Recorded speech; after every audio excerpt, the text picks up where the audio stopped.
Let's meet Avraham Avinu this week, and with that, start to learn a revolutionary approach to how to serve Hashem. The first three parshas of the Torah represent three templates of spiritual service in ascending order. Avraham Avinu revolutionizes the world as he prepares us to receive the Torah, and this teaches us three different modes of service of Hashem, and then how the Torah takes us to a completely different level of commitment. And we're going to start this all from a very well-known saying, at least well-known amongst Chabad Hasidim. Lecha, with regards to this week's parasha, is Yodua Devot v'Chakmech Admur.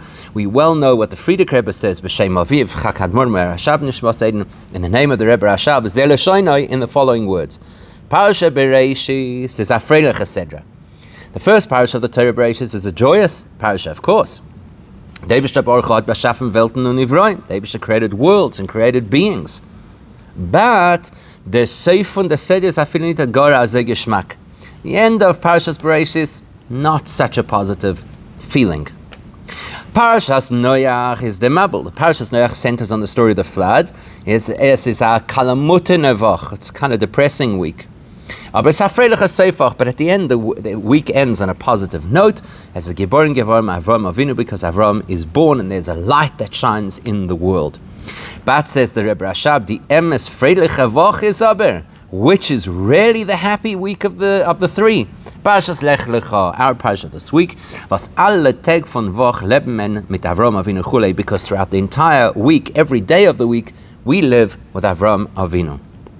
So, von dem, was der Rebbe sagt, as Dafke Parashat Lecha is the emes freiliche Woche, noting that the Rebbe Rashab says that only Lecha is the truly joyous week, is kentik that implies, as I feel in them Seifach from Parashas Noach, that even at the end of Parashas Noach, wo setzt sich wegen Leides Avraham, which describes Avraham Avinu's birth, which is positive, is noch nito di emes simcha, azoi in der Woche von Lech Lecha. That is not as joyous and happy as that is. It is not yet true joy, as we'll discover only in Parashas Lech Lecha. Warum? How so? Why so? Because everything that is collated in the same parasha is obviously related. As mitzad nit Freilichkeit von Klolos HaSedra, seeing as Noach is generally not a joyous parasha, felt euch in the simcha von Sim HaSedra, that also detracts from the joy at the end of the parasha when Avraham Avinu is born, because it's under the cloud of the primary story of the Mabel, and of course what caused it. Likewise with Bereishis,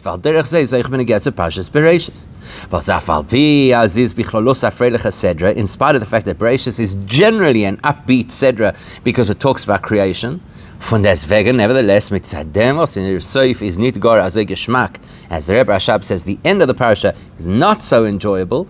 Is nitod emes freiligkeit euch in Klolus HaSedra. That indicates to us that there isn't real, true joy throughout the rest of the parasha. Joyous, yes. True joy, no. So darf men verstehen, there's a very logical question the Rebbe raises that we may well never have thought of. When the parashas were divided up, why divide them in this way? As Parashas Bereishis Bicholus is Afrei Lecha Sedra. When you consider that the general theme of Parashas Bereishis is positive and joyous, Parashas Noach Bicholus is Akalamut Nevoch, and Parashas Noach is generally more down, more almost depressed. Surely then the way we split up the parashas should have been as the nit geschmackasium from Parashas Bereishis. Surely it should have been that the bad news at the end of Parashas Bereishis should have actually been introduced at the beginning of Parashas Noach. Then Bereishis could have been a joyous parasha throughout.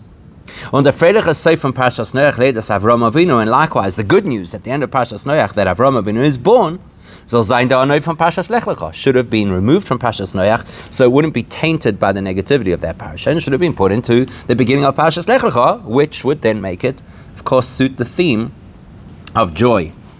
Unless, of course, there's something more subtle happening over here. And the Klolus Habir in them, the explanation of the subtlety is as follows.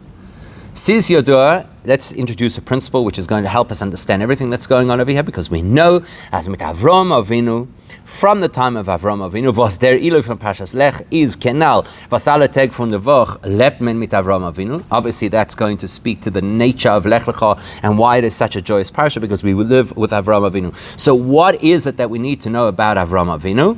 Well, what we need to know is that from his time, he launched the 2 millennia that would bring Torah into this world and culminate, of course, in Matan Torah. Und is given the erste von die Avos, and therefore he was the first person and the first out of our Avos, was hat angeheimen der Achana zu Matan Torah, who began the preparations for Matan Torah. Key information: Avraham Avinu begins the preparations for Matan Torah. That means anything that happened before Avraham Avinu was not yet preparing for Matan Torah, and that's really important to know. So what's Matan Torah all about that he's preparing for? As we very well know, the great achievement of Matan Torah was to bridge and harmonize and synthesize the higher spiritual realms and the lower material realm. Is mistarva, so logically you can understand then, from Parshas Lech Lecha, the greatness, the advantage of Parshas Lech Lecha, was the ganze Seder Retzach wegen Avraham Avinu, where the entire parsha is built around and tells the story of Avraham Avinu. So the greatness of Parshas Lech Lecha over the Friedrich's face Cedrus, over Bereshis and Noach, is in dem was the Teichen is the Achana zu Chibur Elyonim V'Sachtonim, has to be because Lech Lecha begins the preparation for Matan Torah, i.e. begins the preparation for harmonizing the higher and lower realms. So we need to keep that in mind. We're going to be talking about the higher realms, we're going to be talking about the lower realms, and we're going to be talking about the harmony of the two, and the greatness of Avraham Avinu and of Parshas Lech Lecha, and the joy that it brings us is the successful harmony of the two. By the way, that is why Lech Lecha is the third parasha in Torah. It's not accidental, which is similar al derech Uryan Trisoi to the fact that the Torah is threefold, Torah, Nevi'im, Ksuvim, because the Kav Shlishi, the third dimension or channel within spiritual energies, which is Ha'im Tzoi, the middle channel, so it's not an extreme channel, is the reality and the channel that brings the other extremes together. So right and left are extremes, up and down, high and lower are extremes, and the Kavayim Tzoi is what harmonizes them all together. So the number 3 represents that harmony, and therefore it's no surprise that Lech Lecha is the third parasha. But we're going to explain it in greater detail. Das heißt, in other words, as Parashas Bereshis the Erste Sedra, Bereshis being the first parasha, is all about creation. Was is Bashafen Gevorim from the Eibishter, which is the Eibishter's achievement. The Eibishter created the world, and therefore Parashas Bereshis represents Elyonim, reality as it is in the higher realm, Hashem's choices, Hashem's perspective. The Teichma Parashas Noach, whereas Noach's content, the Tzveita Seder being the second parasha, is Zikuch HaMata, is all about taking the world in its collapsed and toxic form and elevating and refining it. Durch the Avodah for Noach Ish Tzadik, which was achieved firstly through Noach's personal Avodah as the righteous person of that generation, or Bafrat Durch and Mabel, and specifically through the Mabel, which was like a grand mikveh that purified and elevated the whole world. So therefore the second parasha focuses on Tachtonim, what is going on in the lower realms. So there's a gap between Elyonim Bereshis, Tachtonim Noach. On Parashas Lech Lecha, Didita Sedra, therefore, when you come to Lech Lecha, which is the third parasha, is in Yon No Chibur Elyonim V'Sachtonim. You must identify in Parashas Lech Lecha how the two realities meld together and harmonize. And we'll examine how that is. Und der Mitwet sein verstandig. And that's why, or that will help us understand, was Parashas Noach hebt sich on mit, how does Parashas Noach begin by telling us, Eile told us Noach is tzaddik gomer. These are the generations of Noach, the products of Noach, the deeds of Noach, who was a tzaddik. We're talking about things that Noach has achieved. We're talking about avodah, about input from the lower realm upwards. As Rashi tells us, Toldos Tzadikim Ma'asim Tovim, that when it talks about Toldos Noach, it's actually talking about his good deeds. So in other words, the parasha begins by telling us about human endeavor, Tachtonim. Whereas the fact that Noach was born, which is not his achievement, even the point that Noach was somebody who found favor in Hashem's eyes, Those are things that Noach did not achieve through effort. You don't work to be born, and he didn't necessarily work to be favored by Hashem. That was something that was initiated from on high, from Hashem. Don't belong in Parashas Noach. The Rebbe Geher and Zay to Parashas Bereshis. They belong in Parashas Bereshis, where the theme is what Hashem gives. He gives to the world creation. He gives to Noach Motzachein. So that helps us to understand why part of Noach's story is told in Parashas Bereshis. And likewise, we can understand why certain aspects of Avraham Avinu's early life are not recorded in Parashas Lecha, but rather not in Parashas Noach in the preceding parasha. Why? The time therefore is Avraham Avinu's big achievement, which is his work to prepare to receive the Torah, which achieves Chibur Elyonim v'Sachtonim, the harmonizing of the higher and lower realities. It only began with Noach and following Lech Lecha Gomer. Only from Lech Lecha, that's when that avodah began. When Avraham is arois from Choron kan Eretz Yisrael, when Avraham Avinu left the very unhealthy environment of Choron and went to Eretz Yisrael, which is the Eibishter's environment. Mashenken leidas Avraham Avinu, whereas the fact that Avraham Avinu was born, and whatever avodas Hashem he did prior to Lech Lecha, they actually belong to and are a continuation of the elevation of the lower worlds, which is described in Parashas Noach. In other words, Avraham Avinu in his early life is still doing a similar avodah to Noach, fixing the world, raising the world, refining the world, making it a healthier place. So that's where Avraham Avinu is effectively concluding a type of avodah that began with Noach, and therefore that story belongs in Noach. But Lech Lecha is a new story. It's no longer about making the world a more habitable, a more happy, healthy place. It's about fusing the world with godliness. Now let's understand this better, and in order to understand it, so we'll have a look at some of Avraham Avinu's unique behavior. How do we link Lech Lecha and its themes to Matan Torah? Where in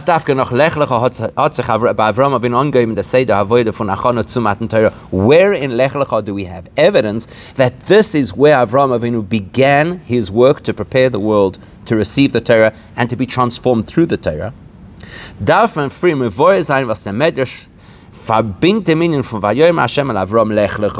So in order to understand this, we're going to look at what the Medrash does. The Medrash says, the fact that Hashem told Avraham Avinu to go away from Choron and to the unidentified place, which eventually would be Eretz Yisrael, so the Medrash links that, midan hogav von Avraham to Bet Rachmim, the Medrash links that to Avraham Avinu's unique conduct, never happened in human history before, where he requested and he begged for compassion,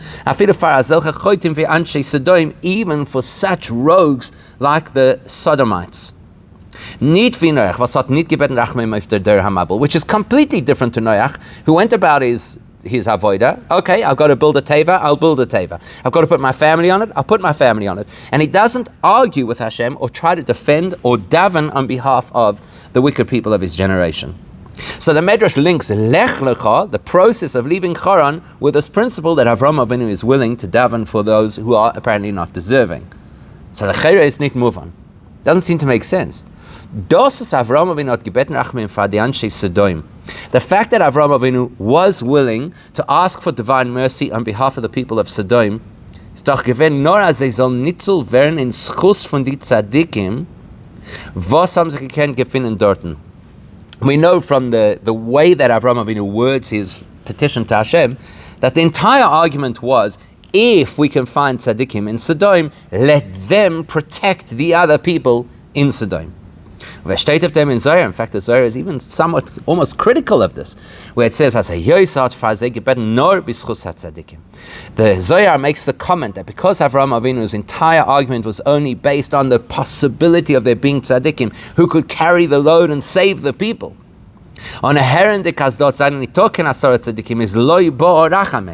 And when Avraham Avinu reached the point where the Eibishter informed him that there are not even 10 tzaddikim in the 4 cities of Sodom, he stopped asking. Nitvi Moshe Rabbeinu, which is not as committed or not as persistent as Moshe Rabbeinu, where not only did Moshe Rabbeinu ask for tzaddikim to use their credits on behalf of everybody else, but Moshe Rabbeinu asked for those people who had sinned and made the Egel Azav to be forgiven. Says the Zohar is that Avraham Avinu didn't do as best as he possibly could have. So if that's the case, so then what's the big achievement of Avraham Avinu? To beg for mercy for Sodom on behalf of the tzaddikim. To the extent that we say that is linked to Inyan von Lecha, as the Medrash tells us, the whole story of Lech Lecha, which we've identified is the beginning of preparing the world for Matan Torah. If the Zohar says it's not as good as it could have been, why is that a preparation to Matan Torah? Now this question will launch a whole perspective to help us understand what's effectively 3 phases of development represented by Bereshis, by Noach, and by Avraham Avinu. The Hasbara in them. First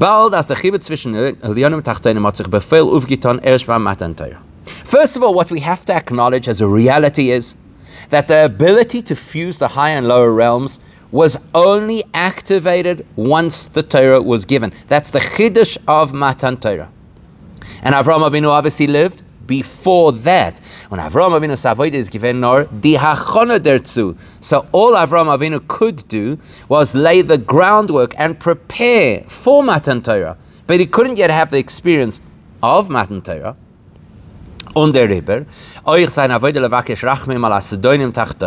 Therefore, even when he does intercede on behalf of those lowly people of Sodom, is given nit mitzad atzmam. He couldn't see value in them, no b'schus hatzadikim. He needed to find external schus from other people living in their environment that could help them. But there's no way to bring the Elyonim into the Tachtonim. There's no way to bring schus into those people who are the sinners. In other words, das heißt, the 3 different displays of behavior by Noach and then by Avraham Avinu and Moshe Rabbeinu, seine Behesem zu die 3 Kufois Hanal represent 3 phases. Aleph, Koydem Achona to Matan Torah. Noach lives in the time when not only is it prior to the giving of the Torah, but it's even prior to being able to prepare for the giving of the Torah. So you can't do anything which is along the lines of Chibur Elyonim v'Tachtonim. Then Beis Hachana Lematan Torah, you have Avraham Avinu who lives in a different space and time where he could begin to prepare for Matan Torah and therefore do things which are similar to what would occur once the Torah was given. And then Gimel Matan Torah, the 3rd stage, obviously is once the Torah is given, and then you have the possibility for true fusion. In the Tkufa from Farda Achona to Matan Torah, say Noach's time, which is even before the period of the 2,000 years that include preparation for Matan Torah. At that stage, at that stage, the higher reality and the lower reality, the spiritual and the physical, the holy and the mundane, had absolutely no link or connection. So therefore,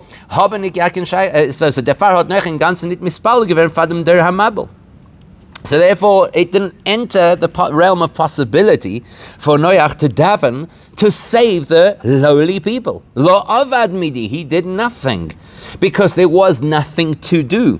The world of schus, of merits, is divorced from the world of these people who are the Der HaMabel. There's no way to save them. Whereas in that Tzveite Tkufa, in the 2nd chapter of Jewish history, or of history of the world, where now there's a major revolution starting to percolate, namely the possibility to prepare for a world that brings higher and lower together. That's why Avraham Avinu could now start to daven on behalf of the people of Sodom, but he still needed the tzaddikim to assist their merits or their possibility for being saved. Und der dritte Tekufa von Matan Torah, and then the third phase, which is after the Torah is given, where there is the fusion of high and lower realities. Then Moshe Rabbeinu could actually daven on behalf of the sinners, those who made the Egel Azov. He didn't have to pull in favors and say, well, there may be a tzaddikim who could protect them. He could actually see value in them, in the Tachtonim themselves. So So this distinction that we've made now through these three phases, prior to preparing for Matan Torah, the era of preparation for Matan Torah, and Matan Torah itself, and the fact that that's linked to three different modes of behavior, not davening for the bad guys, only davening for the bad guys if you can find tzaddikim to support them, or actually helping the bad guys as Moshe Rabbeinu did. We'll be able to understand this better with a mashal. But before we get to that mashal, from Parashas Noach, just to clarify, this will also distinguish the era represented by Parashas Noach. When the avodah was to begin to make the world a clearer, cleaner, better place, Kanalsif Beis. Und der Tkufa von Parashas Bereshis, wenn der Amshach Vashpo im Welt ist gewesen mit Tzad Melmeile Kanal Sham. Compared to Parashas Bereshis, where there is no work yet from below, it's all gifted from on high. It's the Eibish's input.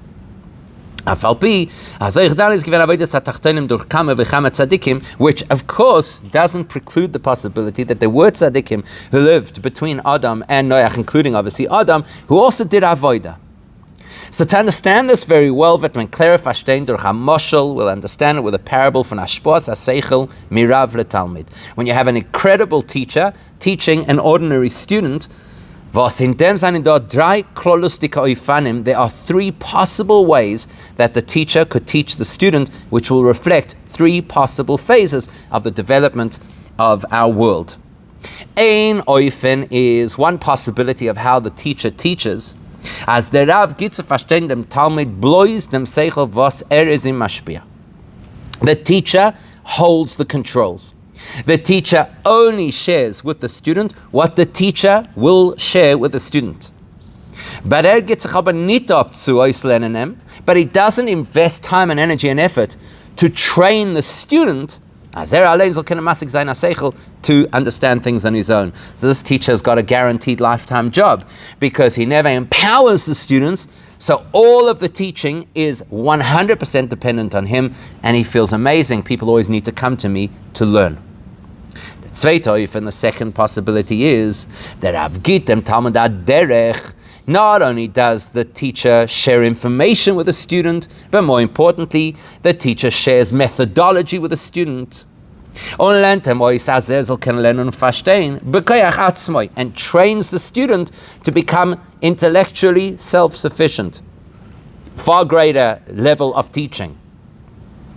And of course, each of these two methods has an advantage the other one cannot have. Because if I'm looking from the perspective of the development of the Talmud's capacity for learning and his abilities, well, then there's no question. Is the zweite Eifenhecher. Then for sure the second approach is a much better approach because the teacher is empowering the student. Better for the student. Because this is an approach that empowers the student to now be able to use his mind independently.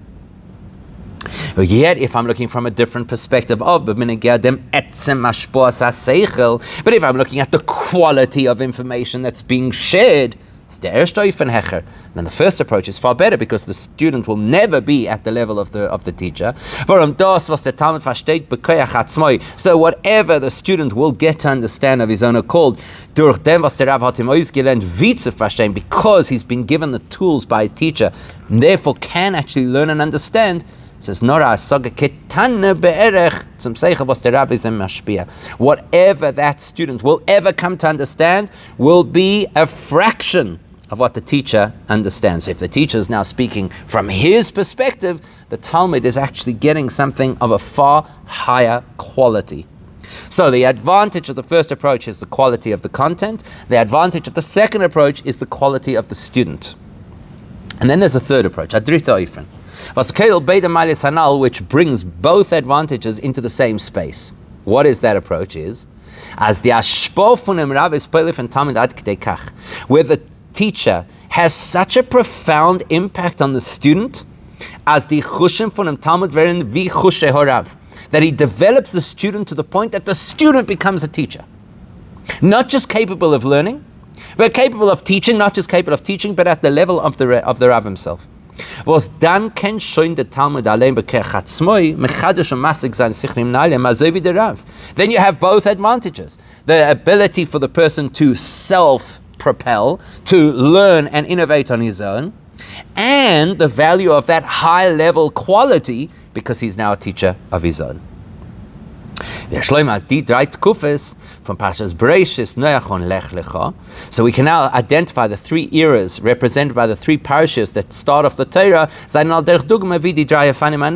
They correlate with or relate to these three approaches of student to teacher or teacher to student.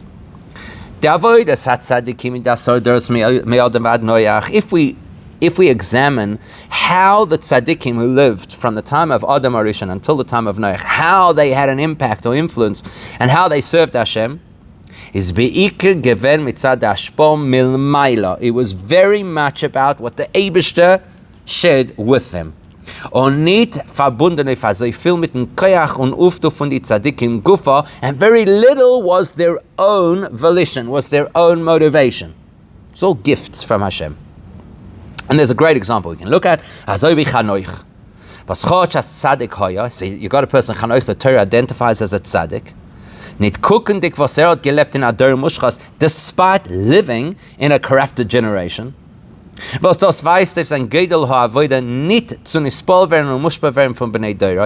fact that he could be a tzaddik in that environment tells you how deep his work was to remain immune.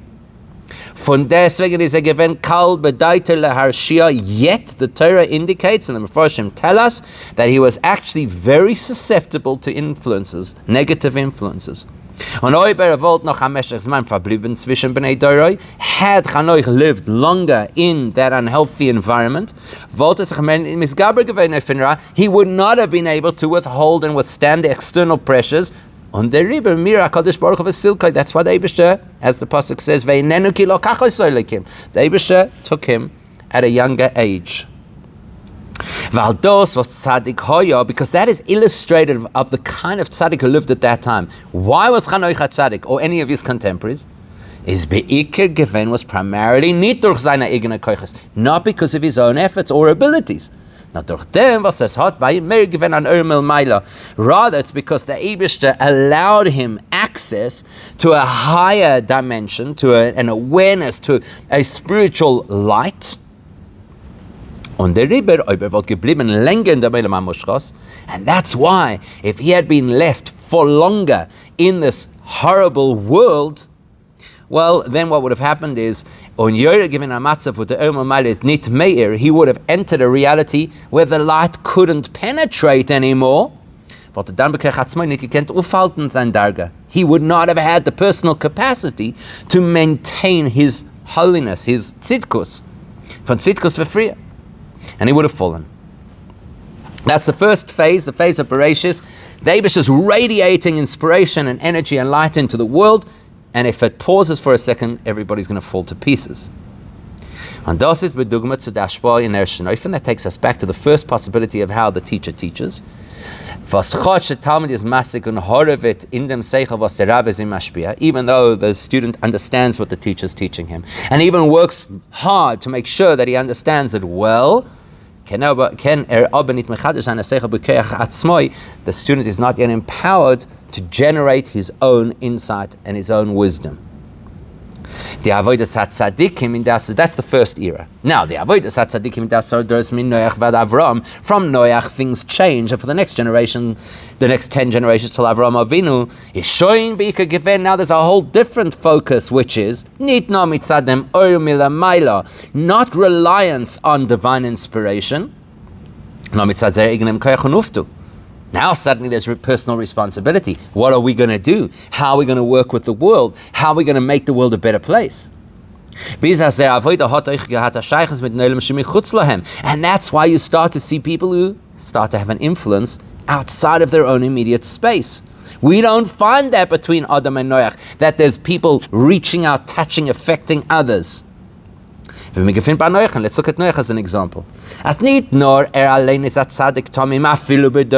Not only was he a good person, a righteous person, a wholesome person, even against the backdrop of his generation.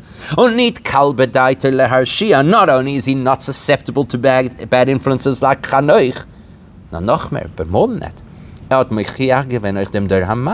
He engaged his generation and he rebuked them. And he told them, as the Gemara tells us, that they should do tshuva. He stepped beyond himself because he's working in the world and with the world and trying to change the world. And that's Noach before the Mabul. How much more so Noach and the following generations after the Mabul? After the Mabul, Noach brought Karbonis, which had an impact that caused them Eibishton's haftacha, that the Eibishter should give a guarantee to the world. Lo oisif goimer, I'll never destroy the world again. Lo yishboisu, the natural cycles will never cease again. Bisam oisabris, to the point that it was actually going to be illustrated to us on a regular basis with a sign of Hashem's covenant from Keshes, the rainbow, which the rainbow itself, as the Rebbe explained in a previous sikha, which we actually learned not so long ago, the rainbow itself is a sign of a more refined world that allows the light in. Yet, but when you consider that Noach and his contemporaries were primarily focused on the lower reality and working with that reality, which is a reality that is infinitely removed from consciousness of Hashem, connection to Hashem in an open way. So whatever divine revelation they were able to stimulate and generate into the world was very limited to the wavelength of the lower reality. Biz, to the extent as Noach miktan emunah, to the point that we said that Noach even lacked a certain degree of emunah. As ein asogen elokus is given beikir, that his comprehension, his appreciation of godliness was mainly in the inyonim was seinen verstandig in seichel hanivroim tachtonim, as far as intellect could reach.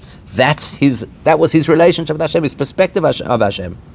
Aber die Inyonim elokus was kennen genommen werden nur mit emunah. But higher, more advanced, more subtle dimensions of godliness that can't be processed by the mind and can only be accessed through super rational emunah, that are completely super rational, elyonim, they belong to the higher realms. That was something Noach had limited access to or experience of, because he's invested in the lower worlds, he's invested in the material physical space, and that's his stage, that's his platform. And that's similar to the second version of how the teacher teaches the student. As the that when the student actually does get empowered to the extent that he is able to innovate new perspectives in Torah, it is only in his realm of understanding. And that's that's nowhere close to the kind of insight that the teacher could provide. And then you get the third dimension or experience in the avoid von Avraham Avinu seinen Gewinn beide Mailois. Avraham Avinu brings both values to the table: the value of high level intensity of divine revelation and the value of avoid b'koyach atzmai, personal human growth and work. Der Scholar wie Seifen from seine Avodah is given al pi seichel, as we know from the Rambam, that the way that Avraham Avinu began his avodah was quite rational, thinking about the world. There has to be a creator. By examining the physical reality, there's a sun, there's a moon, who's controlling it all. So he looked in the realm of Tachtonim in order to come to an appreciation of Hashem. But he didn't stop there.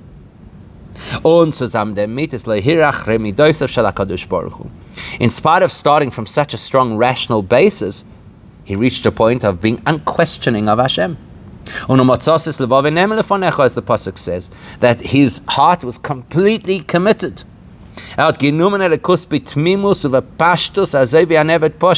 He accepted godliness with a sincerity and simplicity that is usually reserved for simple people, like a simple servant. And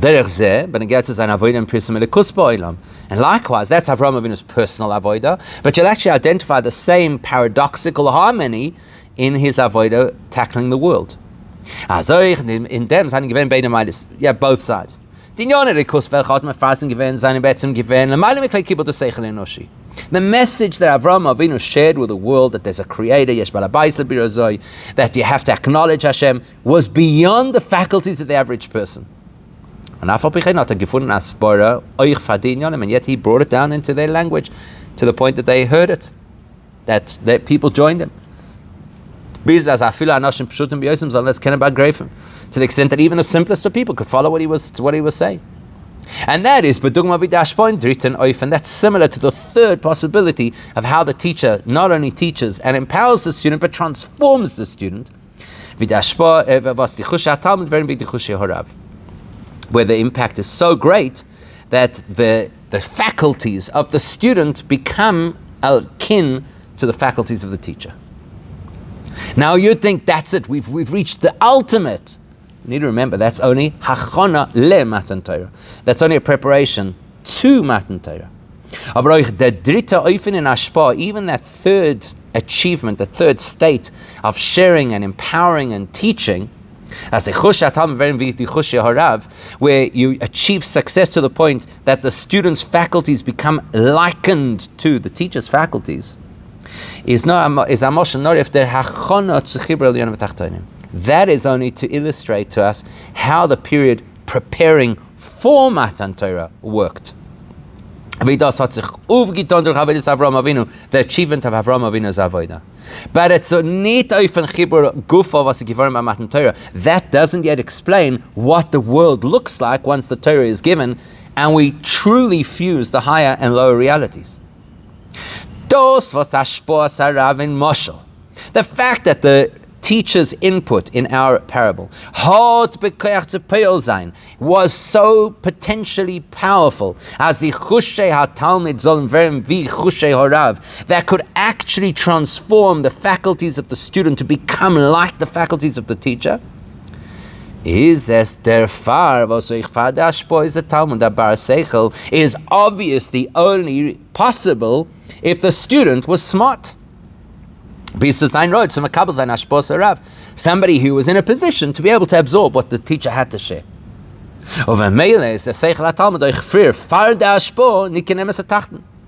Which tells you that student was never really down in the spiritual dumps or intellectual lowly category, and wasn't truly light years away from the teacher. It was actually open to the teacher's input.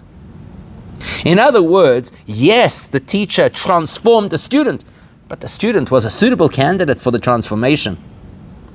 Noch mehr. Take it a step further.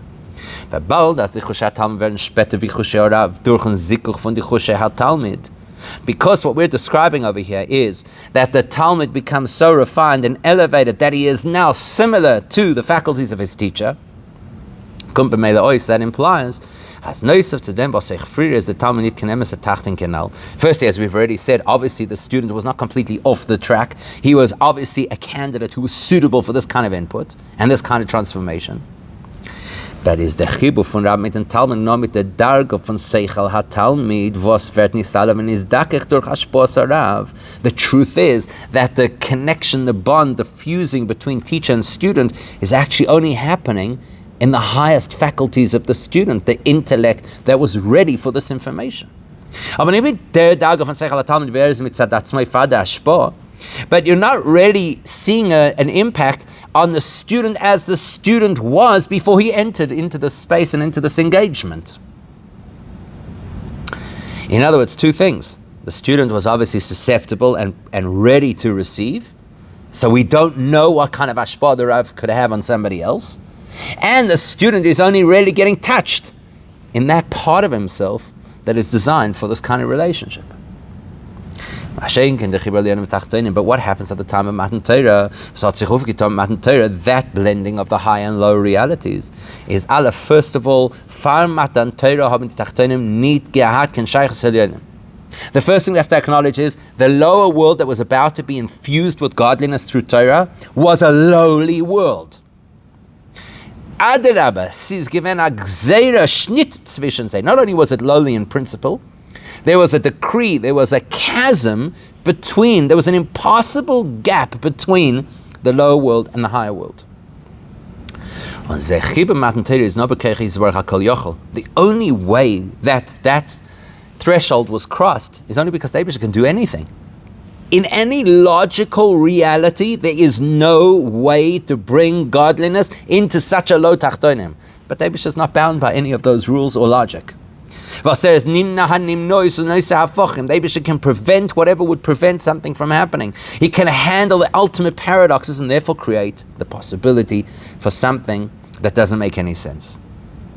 On the river is base, and therefore that brings us to the second point. The connection, and more than connection, the harmony between the high and low realms that Matan Torah achieves is not only to touch the higher, more developed, more subtle parts of the world, it's to touch every part of the world, all the way down to the most physical, gashmistika things. So Bereshis represents huge divine inspiration that doesn't necessarily change people. In other words, remove the inspiration and the people could fall apart. Noach represents human input with all of its limitations. Lecha is Avraham Avinu's preparation for Matan Torah, where now it is possible to actually, for those who are suitable to the process, you can actually infuse real meaning and godliness into them. And then Matan Torah comes along and says godliness can be spread in every part of the Tachtonim without exception. So all four of these different states play out in four different ways that we could serve the Eibishter today. There's one approach that people take to their Judaism, which is which would be similar to the primarily Hashem's input in the 10 generations from Adam to Noach. That would be, in our world, is as an avodas mitzad haneshama, where the person's complete focus of how they serve Hashem is all in the spiritual, all associated with the neshama. Etut abenit miten guf, pretty much ignoring the physical body. You can't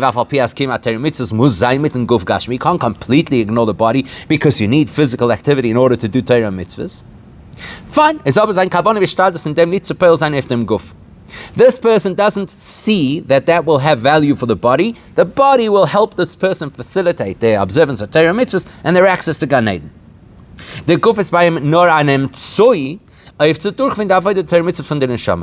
body is just a necessary vehicle we have to use to help the neshama achieve its objectives.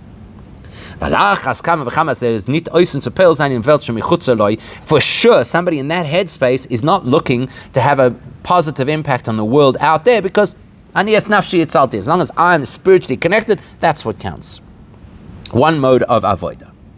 And then there's another mode of avodah, which is bedugmas avodah shemitzad lemata ditkufa min Noach ved Avraham, which is completely invested in the material physical experience, much like the period between Noach and Avraham Avinu. That's somebody that's somebody who does engage the physical side of himself. And he even has an impact on the world around him, because he knows that the world has to become a divine home. But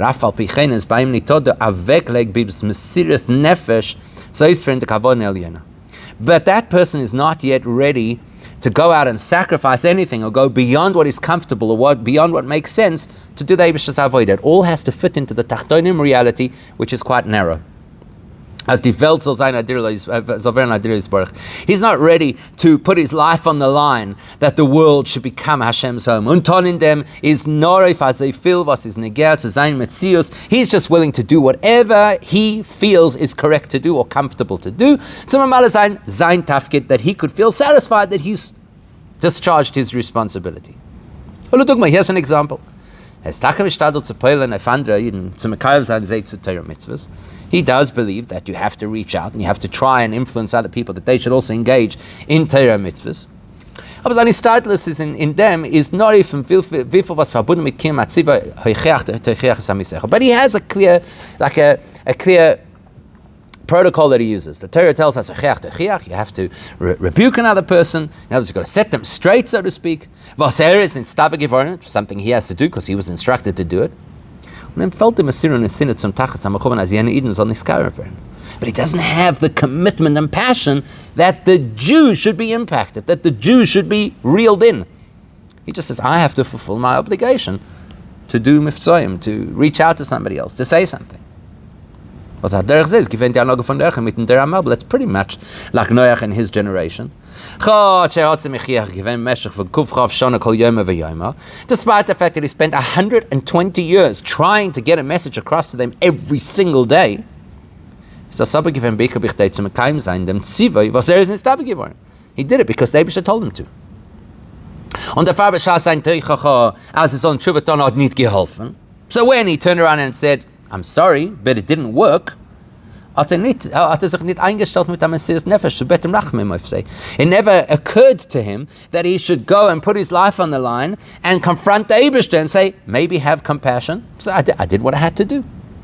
So the first mode of avodah, the person says, I'm just pursuing spiritual objectives over here, and that's where my head is. The second person says, I've got to care about the world, but only as far as makes sense to do, or is comfortable to do, or I can rationalize within Judaism.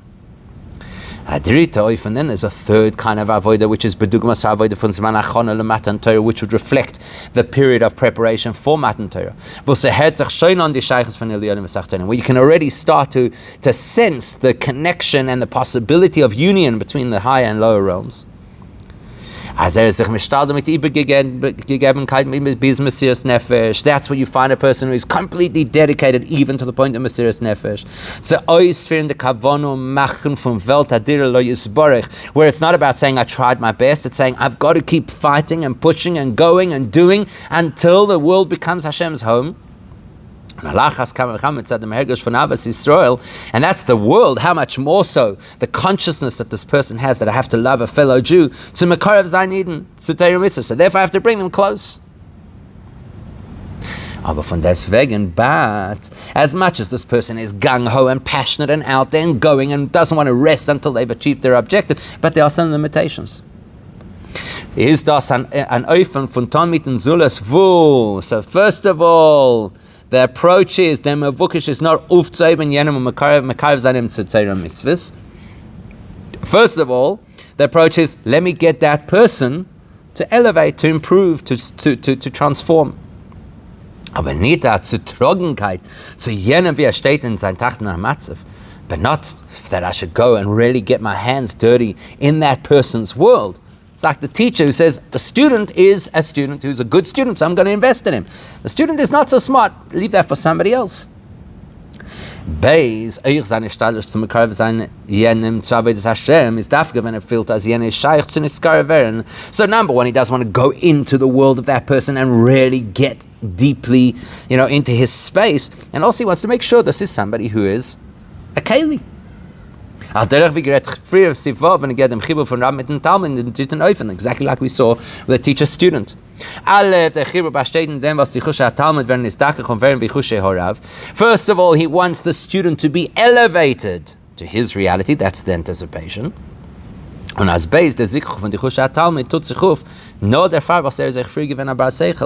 the only reason that any of it worked for the teacher was because the student was a smart student who was perfect candidate. That's Avraham Avinu's avodah, which is the only level of avodah that was available at that time. He did what he needed to do, absolute Mesiras Nefesh for his generation. To impact them and get them to recognize and publicize that the Eibishter is the source and the reality of everything. As Welt is Elikus. To acknowledge that existence is godliness. And Avraham Avinu was so committed and so willing to sacrifice that he risked his life confronting Hashem to ask for mercy for Anshe Sodom. But but there was a caveat. Save the people of Sodom if they have tzaddikim.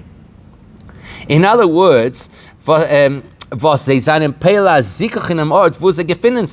have to be people over there who are refining, elevating, helping the space. As soon as Avraham Avinu becomes aware of the fact that there are not 10 tzaddikim in that entire environment, which means it's not a place that has access to tshuva, automatically beten. He doesn't push any further. This is a student who's not capable of being taught. Ferta oifen is, so then you have the fourth way to serve Hashem, which we are supposed to do, is as ein avatar zweiten niden is komoicha, where the love we have for the next person is not just that we care about them and we want to elevate them and we want to bring them on board, but we love them as we love ourselves. An ava atzmis, where the love is core and essential to who we are and is totally independent of any considerations. Was ist Hecher von Cheshbonos? On der Rebbe geht sich avec Farem, and that's why the person is absolutely dedicated to the fellow Jew. Even when his mind tells him that that person has nothing going for them. They have no saving graces. Why does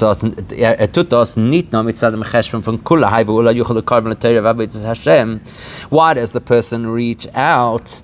Not because maybe if I'm good to this person and I show them love, maybe it will draw them close to Hashem. I reach out to my fellow Yid because I care for and love that fellow Yid like myself. That reflects this massive innovation of the giving of the Torah, bringing together the high and the low realities. As a chibur you don't first have to upgrade or clean up or educate the tachtonim and only then invest elyonim into them. It's tachtonim as they are, boots and all. Was Derech says given the Anog for Moshe Rabbeinu, that's Moshe Rabbeinu's approach, was durch him is given Matan Torah. Moshe Rabbeinu, of course, being the ambassador of bringing Torah to the world. When our Torah Nikras al Shmoi, which is why the Torah is called after him. He didn't have any preconditions. I'm only willing to defend people if there are the right kind of people around. Oisei ha'egel, the people who rejected Hashem in the most outright way, he stood up for them. And he did so in such a way that he completely risked himself. If this isn't going to work, remove me from the entire story. As the Gemara tells us, that Moshe Rabbeinu was unwilling to budge until the Eibishter said he's going to forgive the Eden. And that's how we're supposed to behave. Now, with all of that information, we can understand why it is that Avraham Avinu's preparation to set the stage for the giving of the Torah could only begin after Lech Lecha had happened, and that's why it's that part of the story that gets told in the third parasha. Everything about Avraham Avinu before that doesn't belong in this parasha. Lech Lecha is the catalyst. Why? As long as a person's motivation to turn our world into Hashem's home is driven by the person's own self, to say I have a role to fulfill and I've got to do it, that will limit the person's impact on the world.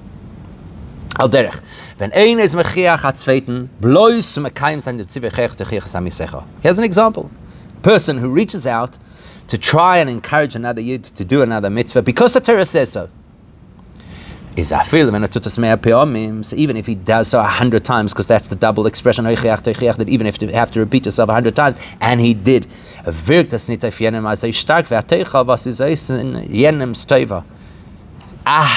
rebukes to fulfill my obligation is not nearly as impactful, meaningful, or aligned with what Hashem wants as one rebuke because I care about the person like I care about myself. In order to have the impact on the world, even to impact the world to the extent that Avraham Avinu did before Matan Torah.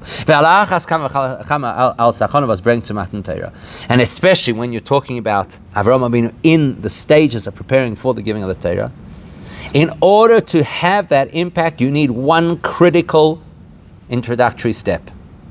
Lech Lecha. Got to go out of what you know, out of what you're familiar with, out of what you understand. And most importantly, out of the sense of self. Which means from the ritzonos, that person has to be willing to abandon their own interests, and regilusin, their person's own habits, midos, their feelings, unseichel, their understanding, even the holy ones, even the ones that originate from the nefesh elikis. So Lech Lecha is the launch pad to do what Hashem wants. Leave what we expect, what we know, what we want, etc. And al pi zeh kann man mevor sein, was hagam as ich pasch bereishis bichloloso und sim pasch nech sein im freiliche. And now we can understand why, even though most of Parshas Bereishis is so positive, and the end of Parshas Noach is on a happy note, still is the emes freiliche Woche Zober Dafka Parshas Lech Lecha. Only Lech Lecha is the truly joyous week. Why? What's joy got to do with anything we've discussed?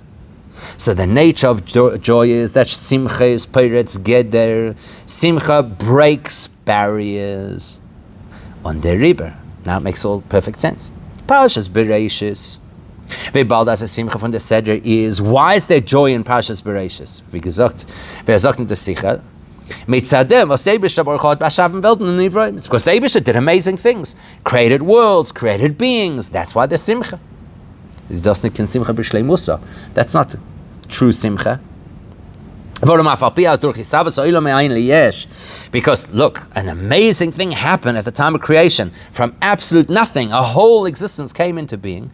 Was is nicht mugder wird herausgebracht, der Kirche, was is nicht mugder in Ayin und Yesh, which obviously implies that there's a dimension of godliness over here that is beyond the reality of Yesh, defined existence, and Ayin, existence that doesn't exist. That means Poiretz HaGedolim Da'ayin V'yesh. Why is the Simcha here? Because we've broken barriers. That out of Ayin comes Yesh. You've broken something that was previously restricted. Ayin couldn't become Yesh. Von deswegen wie bald als die Welt wie in diesen Parshas Bereishis. Still, the world and its reality at the time of Bereishis is given in Azaifen, Azirkim, is given mitzad l'mayla. It all exists because of the Eibishter's constant input. There's a limit. There is nothing that the world inputs at that point that makes it viable. It's the Eibishter who makes the world viable. So that indicates that we haven't truly torn down the barriers between Ayin, the infinite reality of Hashem, and Yesh, the finite reality of the world. On the Rebbe is nit ken simcha b'shleimusa, so the world cannot yet have true simcha.